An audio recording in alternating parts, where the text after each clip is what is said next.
우리는 그래서 채권금 꼭 투자해야 돼가 아니라 있어야 돼. 근데 이 중에 비중을 얼마나 투자할까를 고민하는 게 더 바른 투자일 것 같아요. 그래서 우리가 배당 연수에 속지 말고 배당을 얼마나 많이 계속 늘려왔는지, 그게 이제 이 기업이 성장을 꾸준히 했는지를 볼 수 있는 척도가 되기도 하거든요. 이런 거 있잖아요. S&P 500은 15% 정도 떨어졌고 네, 나스닥은 더 많이 떨어지지 않나요 지금? 그렇죠. 그러면 지금 같은 상황에서는 네, 뭔가 더 떨어진 걸 사고 싶잖아요. 네, 맞아요. 그 나스닥을 사고 싶은 유혹 그런 네. 건 어떻게 생각하세요? 그게 힘든 것 같아요. 어. 그러니까 결국에는 내 투자 원칙을 지키느냐 안 지키느냐 이런 거예요. 그리고 지금 나스닥백이라고 말씀을 해주셨지만 국내에서 투자하는 베스트 탑5를 보면 레버리지 상품이 가장 많아요. 그만큼 이제 더 떨어질 거 없으니까 나는 레버리지 사서 수익을 더 크게 가져가겠어라고 생각하는 건데, 내가 포트를 꾸며놓고 레버리지를 샀다. 혹은 나스닥백의 비중을 늘렸다. 이러면은 충치가 하나 생겼다고 보시면 돼요. 제 치아에. 그러면은 얘 때문에 내 비율이 다 흐트러지거든요.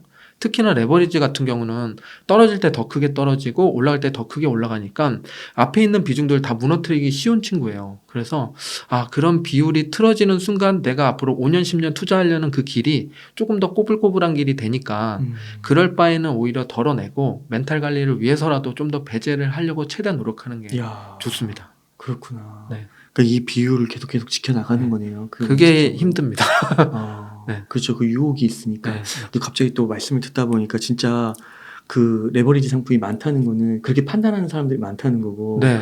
그렇게 되면은 또 주식은 반대로 해야 되는 거잖아요. 그렇죠. 그 떨어진 게 더 떨어질 수도 있는 거고. 맞아요. 그게 위험한 거네요. 그 판단이 잘못된 걸 수도 있잖아요. 네. 더 떨어질 수 없다라고 생각하는 게. 그러니까 뭔가를 맞추려고 한다는 것 자체가 조금 힘든 시기예요. 그래서 방향성을 지금 알아보기 힘든 시기에 굳이 그렇게까지 내가 위험을 감수할 필요는 없습니다. 네, 좋은 것 같습니다.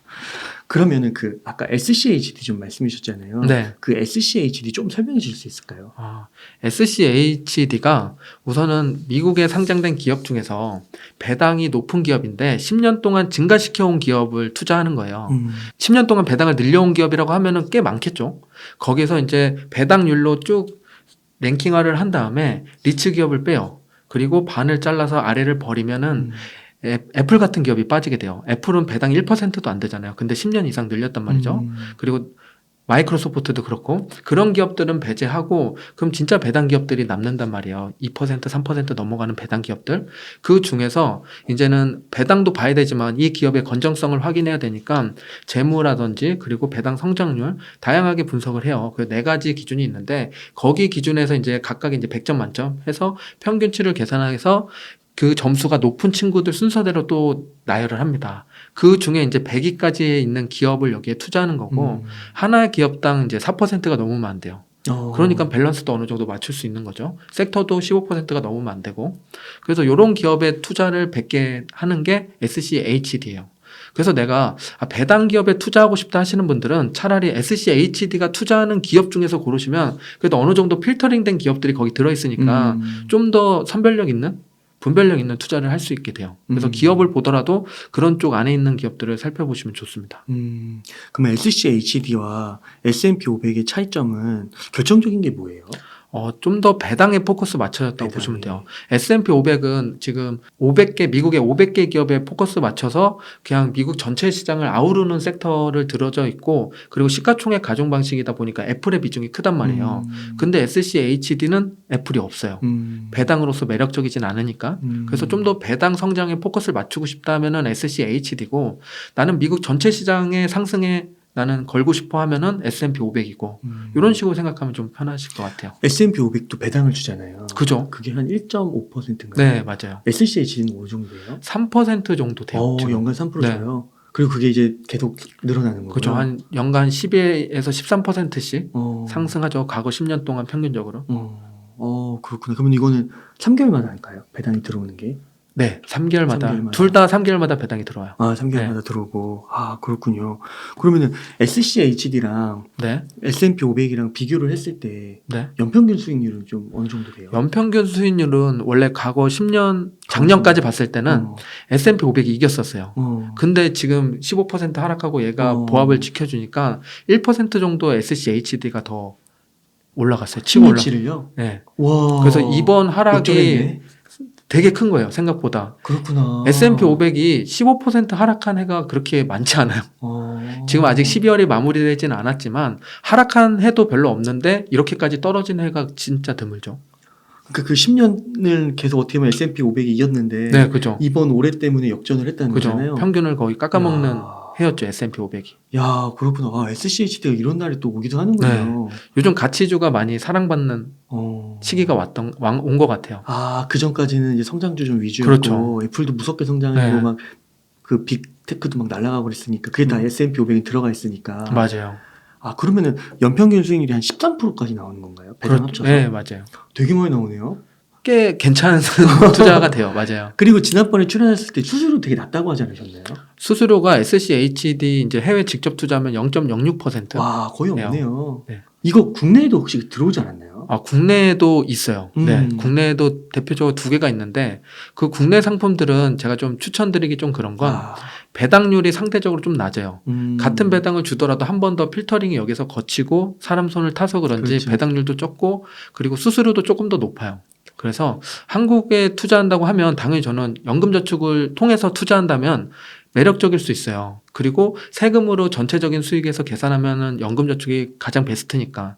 근데 그거 말고 한국에 있는 그냥 ETF랑 미국에 직접 상장된 SCHD를 비교하면 당연히 미국에 직접 투자하는 게 더 매력적입니다. 그렇죠. 누군가 한번 거치면 뭐라도 좀 네, 떼겠죠. 맞아요. 비용을. 도매소매 이런 네, 느낌으로. 맞아요. 그러면 만약에 스페님한테 지금 딱 1억이 주어지면 네. 아까 말씀해주신 4411 네. 그걸 지키실 거예요? 무조건 지킵니다. 이게 제가 이제 자산 배분에 대한 얘기를 드리고 싶었던 게 있는데 요즘 월드컵 시즌이니까 월드컵으로 말해 볼게요. 요즘 성장주라고 하면은 우리 공격수예요. 그리고 미드필더가 배당이고 수비수는 채권이고 골키퍼가 금이란 말이에요. 그럼 성장주가 잘해서 골을 많이 넣었어. 그러면 당연히 좋죠. 그래서 5골을 넣었는데 우리가 6골을 내줬다면 진 거잖아요. 그래서 수비도 그만큼 중요한 거예요. 관중의 입장이라면 우리가 성장주를 바라봐서 막 으쌰으쌰하고 골 넣으라고 말을 하겠지만 응원을 하겠지만 우리는 투자를 할 때 관중이 아니라 감독의 입장에서 봐야 돼요. 감독이 골키퍼 없이 수비 없이 축구를 하지 않잖아요. 전략이 다를 뿐 4-4-1을 쓸지 이런 거고 우리는 그래서 채권, 금 꼭 투자해야 돼가 아니라 있어야 돼. 근데 이 중에 비중을 얼마나 투자할까를 고민하는 게 더 바른 투자일 것 같아요. 그래서 제가 1억이 있다면 당연히 저는 똑같이 4411 프로그램을 씁니다. 아까도 좀 언급해드리긴 했지만 말씀하긴 했지만 지금 뭔가 더 성장주를 사고 싶고 반도체 필라델피아 이런 거 사고 싶고 더 떨어졌으니까 맞아요.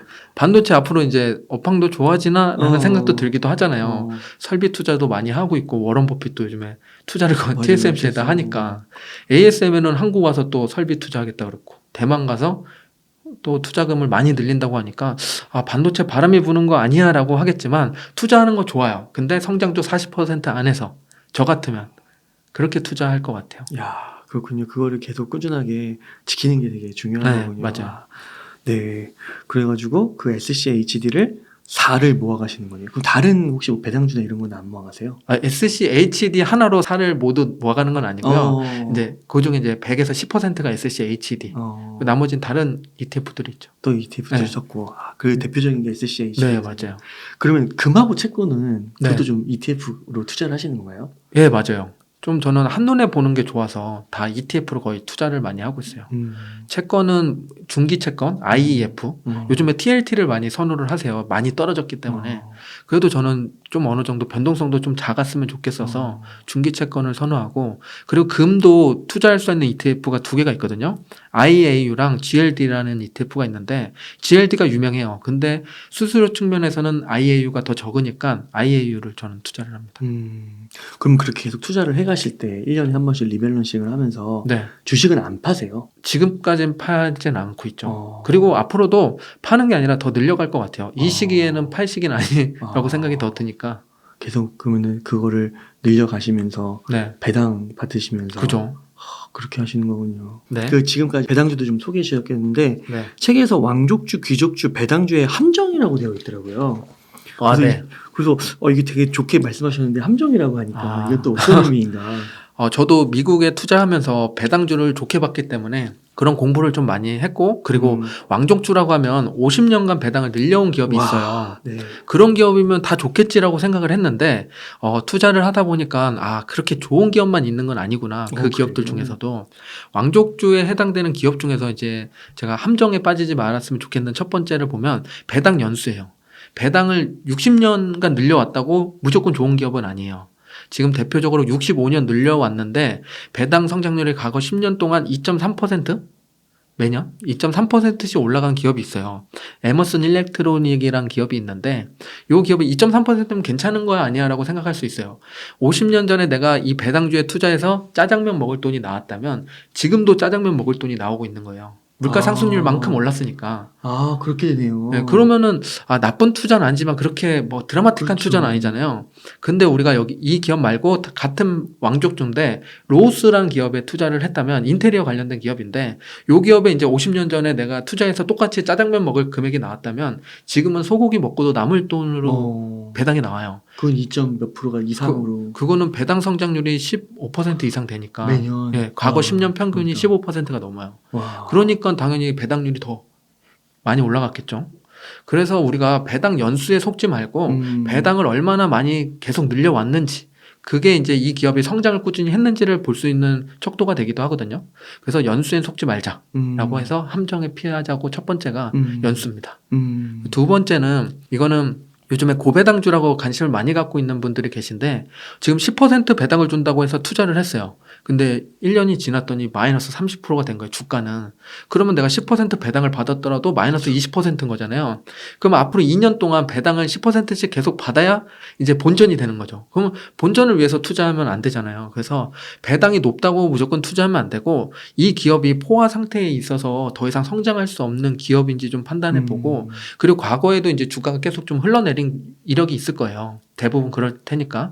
그리고 최근 주가가 많이 떨어져서 배당률이 높은 것처럼 착시처럼 보이는 경우가 있으니까 배당률이 높다고 투자하시면 안 됩니다. 그래서 고배당의 함정 두 번째가 있어요. 네. 요 두 가지만 피해도 그래도 좀 건강한 배당주를 찾아내실 수 있습니다. 그러면 이 두 가지를 말씀해 주신 이 단점을 보완하는 게 SCHD예요. 그렇죠. 그게 이제 10년 동안 배당을 꾸준히 늘려온 친구 중에 이제 그 안에서 이제 네 가지 이제 성적표라고 했는데 거기에 배당 성장률이 하나 들어가요. 평가 점수 중에. 그래서 꾸준히 배당을 얼마나 잘 늘려왔는지도 평가를 합니다. 그렇군요. 와, 이런 게 또 함정이 있었구나. 이게 무조건 현금이 따박따박 들어온다고 해서 좋은 게 아니네요. 네, 맞아요. 그 다음에 좀 여쭙고 싶은 게 그 책에 보니까 주식과 부동산을 이렇게 비교해서 서술해 주신 파트가 있더라고요. 네. 그래서 이 부분 한번 설명해 주시면 좋겠습니다. 우리가 투자를 한다면 주식과 부동산을 가장 많이 떠오르실 것 같아요. 내가 사회 초년생이라면 보통 한 50만 원에서 100만 원 안쪽으로 투자를 시작할 것 같은데요. 그러면 주식이랑 부동산 하면 부동산은 투자하기 힘들 거예요. 보통 한 5천만 원 이상 있어야 되고 갭 투자를 하거나 혹은 레버리지 일으켜야겠죠. 대출을 일으켜야 되기 때문에 투자하기에 좀 부담스러운 금액으로 투자하는 게 부동산이에요. 그래서 처음 시작은 당연히 주식으로 투자하는 게 맞다고 생각을 하고 있는데 이 주식이 우리가 주식은 부동산이랑 아예 별개지라고 생각하는 사람이 많은데 주식도 주식 안에 부동산이 있어요. 리츠에 투자하는 방식들이 있으니까 우리가 주식과 부동산을 꼭 둘 중에 하나라기보다는 주식을 통해서 부동산도 투자할 수 있고 채권도 투자할 수 있고 금도 투자할 수 있으니까 주식으로 자산 배분하는 형태로 배분을 많이 해서 내가 어느 정도 꾸릴 수 있는 그 포맷을 만드는 게 좋겠다라는 관점으로 들어가시는 게 좋아요. 그래서 제가 리츠 기업을 말씀드려 보면은 한국에서 투자할 수 있는 건 맥커리 인프라가 있겠죠. 그래서 고속도로부터 시작해서 이제 건설 인프라에 투자할 수 있는 거고 미국에는 이제 상업용 부동산에 투자하는 대표적인 게 리얼티 인컴이 있어요. 그래서 리얼티 인컴은 월세처럼 월배당을 주니까 우리가 주식에 투자하지만 리츠에 투자하는 형태예요. 그래서 주식과 부동산이라고 제가 여기 써놓은 거는 그걸 굳이 나누지 말자. 그게 아니라 우리는 자산 배분의 목적으로 주식과 부동산을 모두 가지고 있어야 된다. 하지만 처음에는 우리가 자금이 많지 않으니까 주식으로 이거를 자산 배분을 해놓는 게 좀 괜찮다고 생각이 들어서 그거 관련돼서 좀 내용을 썼습니다. 이거 리얼티 인컴도 괜찮아요. 보실 때. 매력적인 기업이죠. 왜냐면 얘도 이제 기족주에 해당이 돼요. 25년 이상 배당을 늘려온 기업이고 그리고 꾸준히 지금 4에서 5% 사이로 배당을 주고 있어요. 그거를 이제 꾸준히 지켜온 기업인데 왜 더 매력적이냐면 S&P 500 내에서 리츠 기업들이랑 얘를 비교해 보면은 이 공시률이 상당히 적어요. 지금 과거 대비 지금까지 1.5%밖에 평균적으로 공시률이 안 나오고 있거든요. 다른 거는 3% 넘어요. 5% 넘는 기업도 있고 우리가 월세에 투자한다 그러면은 공실이 없는 게 가장 중요하잖아요. 꾸준히 운영이 돼야 되는데 지금 1.5%라는 건 지금 거의 공실 없이 운영을 꾸준히 잘하고 있다는 거니까 내가 운영하는 것보다 훨씬 더 잘한다고 보면 돼요. 그래서 배당도 꾸준히 나오니까 그리고 계속 배당 성장률도 이어가고 있고. 그러니까 이렇게 생각하면 되는 건가요? 내가 원룸이나 뭐 네. 오피스텔이나 수익형 부동산에 투자를 한 거예요. 네. 뭐 상가일 수도 있고. 그럼 거기서 수익률이 4% 5%월 나온다. 이렇게 생각하면 되는 거예요. 그죠. 요즘에 오피스텔 투자한다고 하면 한 3%도 나오기 힘든 경우가 어. 있잖아요. 이자가 높아서. 그렇게 따지면 이 4.5%가 더 매력적이고 더 괜찮은 건 우리가 이제 오피스텔이나 투자하려면 뭐 역세권인지 얼마나 따져야지. 걸리는지 그리고 여기에 오피스텔이 얼마나 많고 시세가 얼마인지 뭐 이런 걸 다 따지고 하잖아요. 리얼티 인컴이라는 회사에서 그런 걸 다 따져서 부동산에 투자를 하고 있는 거고 거기 들어와 있는 기업들 보면 거의 다 대기업이에요. 홈디포나 이런 세븐일레븐 같은 기업들이 거의 포진되어 있어서 대기업한테 월세를 받는 구조니까 더 튼실하겠죠. 제가 직접 하는 것보다.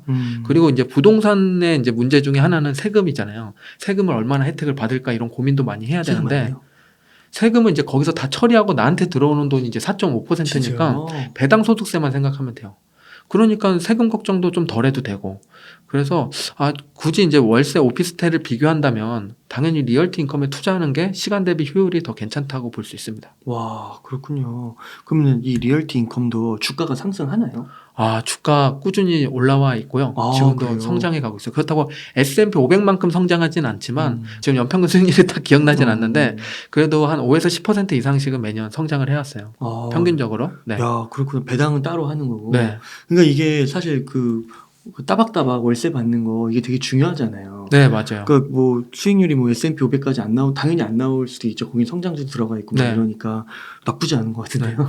그리고 요즘에는 이제 금리가 높아서 이제 오피스텔 투자나 이런 거를 좀 무서워하시는 분들은 있는데 여기 이제 보면 좋은 것 중에 하나 2008년도나 이제 경제 위기 때 리얼티 인컴이 했던 행위들을 보면 4% 스프레드를 거의 계속 유지했어요. 그게 틀어진 적이 거의 없어요. 4% 스프레드. 그 스프레드라는 거 이제 나한테 주는 배당이 이제 4%대가 계속 나오는 그 유지를 해왔기 때문에 위기 때도. 네, 리얼티 인컴 같은 경우는 이제 단기로 이제 대출을 끌어다 쓰는 게 아니라 거의 장기적인 관점으로 대출을 받아 쓰기 때문에 그 금리가 격하게 올라가는 해가 많지는 않아요. 그렇구나. 그래서 더 괜찮은 투자가 되죠. 그렇구나.